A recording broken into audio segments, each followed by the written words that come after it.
Everybody, we get to celebrate for the Mm. first time in what seems like forever a Lions September victory. Chris, it feels so good to start the year not 0-4, Oh, 0-3, just like chasing our tails, just like, all right, the season has no hope and it's just destroyed right out of the bat. So we're 1-1, we're playing 500. It feels good. So you were there. Why don't we just start with this? Let's just start with kind of what did it feel like at Ford Field? Was it electric? Like, I mean, it sounded good, but talk to me about the vibe at Ford Field and how people were feeling. yeah. Props to Ford Field. First of all, they get what's going on. So stuff like Aiden Hutchinson sack, and they play Billie Jean. Oh, The good for song, them. yeah, it's like thank you. That's what I needed. Crowd loved it. The next Yeah, thing was like going into the fourth quarter. We got the lead. Fourth, let's go. Fourth quarter, and they're playing the Metallica song that we found on Hard. We saw on Hard Knocks yep, that there's a train at the end of the time. I'm not a rock fan. I don't know, but it's just like, oh, let's go. And the crowd's just loving it. And Ford Field was just doing a lot of things, building off of Hard Knocks, building off of the identity that we've gotten these guys. Rodriguez sure. is got a commercial thing that he did at Ford Field where he's going to like a Mexican store and he's talking about it's just like, oh man, everybody's just kind of buying in, loving it. And Awesome. so what I saw was a fan base that's like, man, I mean, I know I'm comparing apples to oranges here, but like at a Tigers game, you're just kind of there. You're passive would be the word as a Okay. fan at a Mhm. baseball game.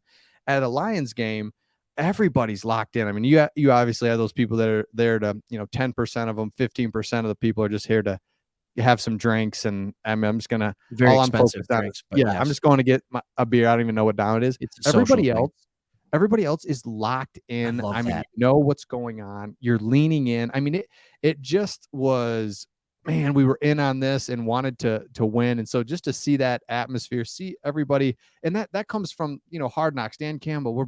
We're building something. You feel like a part of it, and you're just dying for victory. So just the You're just atmosphere dying. was incredible, and it was awesome. I love that too, because that's something that is not unique to Detroit, but to an extent it is because like you go to LA and you watch a game there and it's more of like an entertainment venue. Yep. Whereas in Detroit, it's like, I love this team. I'm here to support this team. I don't have a lot of extra money. So the money I spent to get these tickets, I'm fully vested. I want this team to do well. And I just love that we put a product on the field for the city of Detroit that they could spend their well hard earned money and actually get a team that just put in a fantastic Oh, effort. and I mean, that's and people rally behind that. absolutely, and being there live, we play hard. I mean, Yeah. I know it's like cliche, and it's like what's our grit thing and what's our thing. I just saw a team that plays hard, hits hard, effort. I mean, all these Yeah. things. It's like I know that's what we're talking about, but I actually saw it. I literally saw it, and I heard the Commanders post game report, and they were talking about this team just is more physical. They were more Yeah. physical in the They just are. trenches. We'll get into that. The offensive line, our offensive line, and just but seeing it live is like, man, we're playing hard. Running Yeah. backs are running hard. I was the first to be like, all right, Deuce, like easy with all the running hard stuff and put your head down. Like, Yeah. but I get it. It's like, You're hey, starting to we're get it. here. We gotta go. We have some talent, no doubt, and we'll talk about that. Mhm. But there's also this. I need to see some physical, tough, and it's still football, and it was there, and it's like, boy, if we can do that, and we're having some talent sprinkled in, I don't Mhm. know. Let's go. So you're there, you're talking about that talent, and on the TV screen, and by the way, you're talking about playing hard. I want to talk about talent combined with playing hard for a Yep. second. On the TV broadcast, I think it was Vilma that was doing it. And he was saying a few times in the first half, he's like, I don't even think this is scheme for the defense. It's just guys going out there and getting it. And Aiden Hutchinson winning a one on one, and Harris winning a one on one, and just guys going and just straight beating their man with effort and skill and tenacity. And that was great to see. But here's what I'm looking at. I see some guys that popped for me in the last two games where their talent kind of pops on the screen.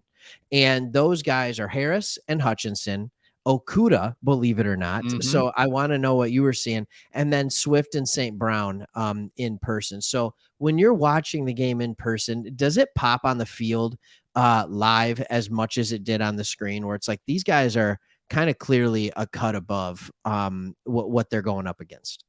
Yeah, let's start on the defense, and I'll get your Yeah, do it. thoughts as well. Defensively, think about what it's like. We're better defensively. Yeah, no crap. Look at this. We take away Trey Flowers by Yes. Trey, and See we ya. insert Aiden Hutchinson, who, Yeah. by the way, is like just seeing him live. I mean, he looks obviously. It's just like, Yeah. dude, yes, Charles Harris looks good. And then defensively again with linebackers, take away Jamie Collins. See ya. Insert Mhm. this Rodriguez kid who, I mean, seriously, on live, he's read and react and he's physical. Like Yeah. and that's what you have to like. You're not going to just run in and tackle. There's going to be a blocker. There's going to he's looking to blow things up. Physical, strong. I mean, he Nice. took back linemen time and time again that I had to just be thinking to themselves, "Geez, man, like didn't expect that punch from Who's this this little little guy? guy." Yeah, Yeah, and then you said it, Okuda. Okuda's not even in the building last year, or he's not even in the field. We I put know. him in, so you just added three great players that are playing great, look good. Okuda is jacked up. Like the whole time, he's just Yeah. like, He's a oh, man on a mission right now. oh man. And so that's what I saw defensively. What stood out to you defensively when you saw us out there and just kind of when you talk about when that effort is all of a sudden meeting up with some skill and it's like, okay, this is kind of getting fun here. Yeah, I think the biggest difference on the defense for me was really pretty simple. Last year, everybody had to do their job and do it well. Otherwise, we were giving up a first down or a big play Mm, or just or something like that. This year, and that's because there was a lack of elite talent. This year in this game against the Eagles, it was hard because of the scheme that they were running. But against the Commanders, we had players that their talent straight blew up plays and therefore blew up drives. So yeah. you get one big sack drive over, right? I Yeah. mean, you're putting the pressure on, you get a holding penalty called against the Commanders, boom, drive over. And it's just like the defense has enough talent. How many times did we see 3rd and 13, 3rd and 15, 3rd and 18, and then we just play back and it's 3rd and 13, they gain 8. It's 3rd and 15, they gain 12. It's 3rd and 18, they gain 13. And it's like last year we weren't in those positions. It was always 3rd and 4, 3rd and 3, 3rd and 5, 3rd and 2. And it's just like, oh my goodness, it's a 50-50 shot here. Whereas now it's like, yeah, if we just do our job relatively well, we're getting off the Off the field. field. Exactly. That And was the difference. last year was a lot of 2nd and 3 too. And we're just like, Oh, oh, great. yeah, just Yeah. gash us up the middle on a first down run. First down every time. Yeah. Yep. Delvin Cook, first down. Yeah. Uh, offensively, I'll go there for you. Sure. Hit me with Offensively, it.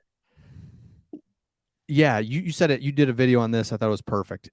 It's like this feels different because when we won last year, it was just literally heart and grit and just everything we could muster Yeah. to just try. And this is like, man, we got Josh Reynolds toe tapping in the end zone, like smooth as can be. You got Goff. Swift on an out route, Oh, catching, reaching over the Swift on goal out route. line. Goff, Just St. Brown. I mean, it just like we got some talent there. What did oh you see yeah. offensively that you liked?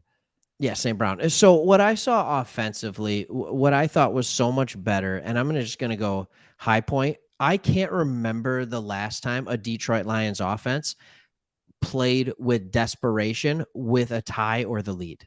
Mm, And it's like the offense was like, all right, we're up a score, keep the pedal down. We're up yeah. 2 scores, keep the pedal down. We're up 3 scores, keep the pedal down until halftime, right? And I think that was the big difference this year is like we stepped on the throat rather than, and sure we left some points out there, don't get me wrong, you're always going to. But it was an offense that just kept coming at you. And it did it with 2 or 3/5, 60% of its offensive line were gone. 60% we needed to replace, and we still almost ran for 200 yards, right? I think it was like 191 or something like Mhm. that. It was just insane. Our best running back is hurt, and 60% of our offensive line is gone, and we run for 191 yards. So, I mean, Awesome. like, just that speaks for itself. When you can control it that way, then all of a sudden you're setting Goff up for success. And here's the other thing that I'll say about it. Last week against the Eagles, Goff had his moments where he struggled, right? And the offense didn't pick him up. This week, he had the moments where he struggled and the offense picked him up. And Mhm. then when the rest of the offense, when the run game was struggling, guess who came out 4 for 4 for like 75 yards and a touchdown on a drive when we needed it most, when they Mhm. got within 7. And I think you texted me, you said emotions question mark, and then Jared Goff goes straight down the field and he's 4 for 4. And it's like, thank you, Jared Goff.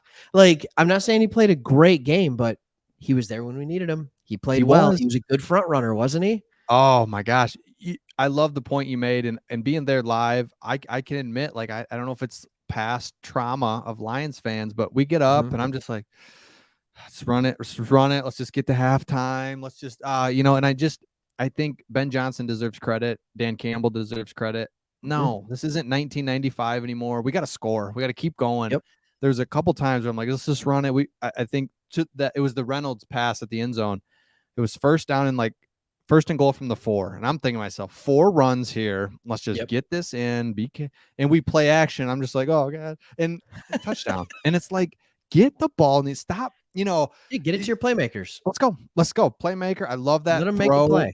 Josh Reynolds is Misdirection. going to catch it up at the crossbar or he won't. Toe tap. And it's second down. And it's like, you know what? Thank you, Lions, or Dan Campbell, Ben Johnson, whoever called that. Stay aggressive. Stay. We're not gonna, because the days of just like, well, we got a victory, we got a lead, Let's be careful. No, I thought the Yeah. offense just kept coming, kept coming.